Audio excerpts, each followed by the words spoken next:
Hey everybody, I'm back. Just wanted to show you a couple of things that I've been working on. Well, in this case, one thing I've been working on. A while back I did that Zombicide kit, you know, the card box and stuff for Zombicide, and little tokens.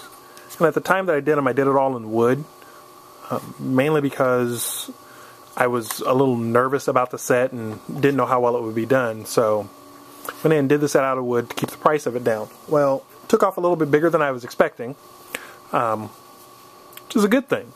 The advantage of it taking off is it gave me a chance to actually sit around and think about it a little bit more.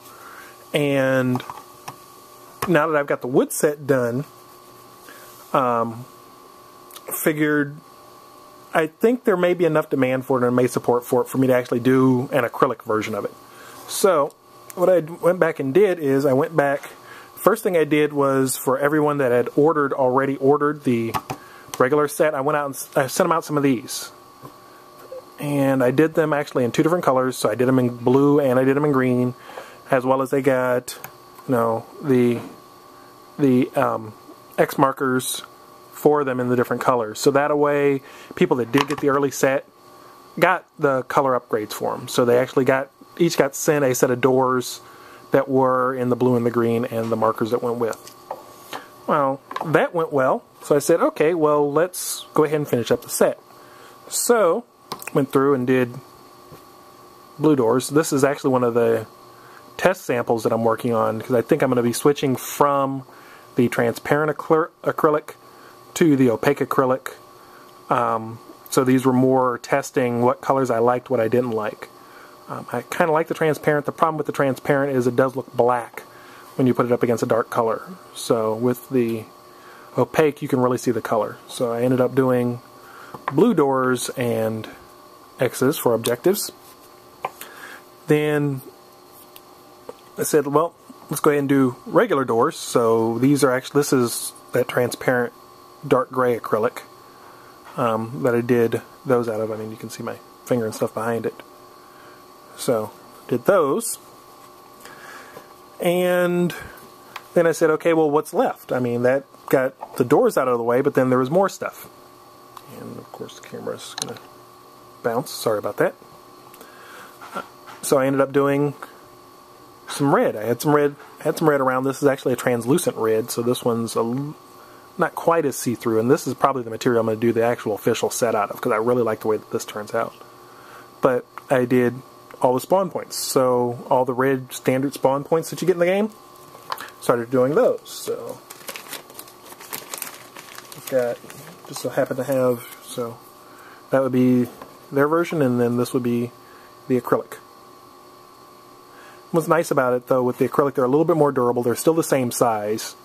When they actually ship, they'll probably ship out like this with the paper still intact, so that if you wanted to fill them in and wanted to paint them black so they stand out a little bit more, I mean, on the translucent, the engraving stands out pretty well as is, but filling it in black would make it stand out even more.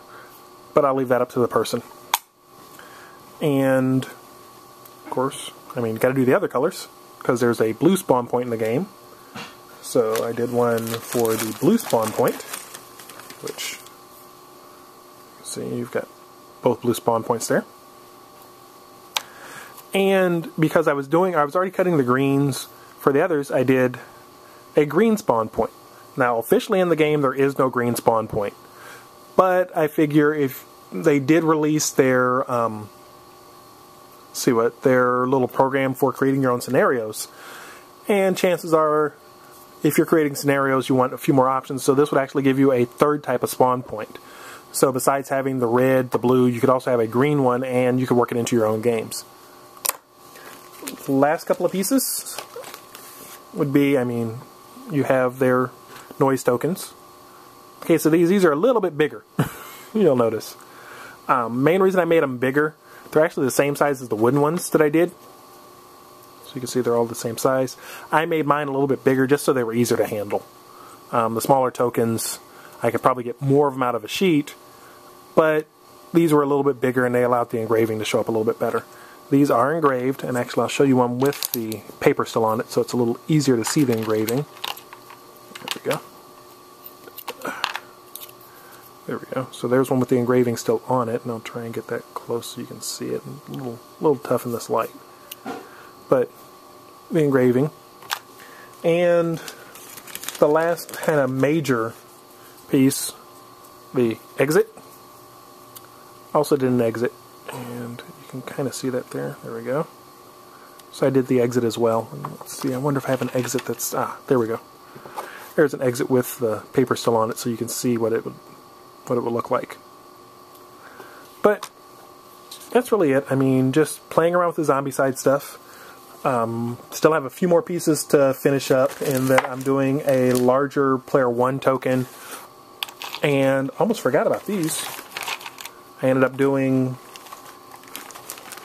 in the game you have these little tracking tokens, and I did some tracking tokens as well. So, and they're in the yellow acrylic, which, if I can get the paper pulled off of this one, see what it'll look like. So, have a little yellow acrylic tracking token, the same as you would in the game. All that's really left to do are cars. And for cars, I've actually got a couple of ideas. I think what I'm going to end up doing for the cars is doing a whole set. So besides rather than repeating their cars, which I mean are, you know, the wonderful Pimpmobile and the police car, I'll probably end up doing some that can represent these.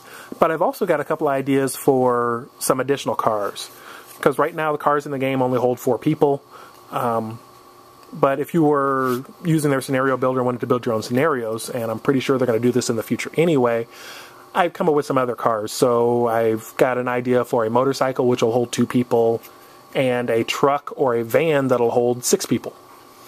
The whole point behind those is if you're doing your own custom scenarios, it gives you a few more options. So that's really it for the update on this one. Hopefully I'll have the rest of this set finished soon and have it out there for people to start playing with. So that's really it. If you have any questions or anything, go ahead and leave me a message or put it in the comments, and have a good game, guys. Later.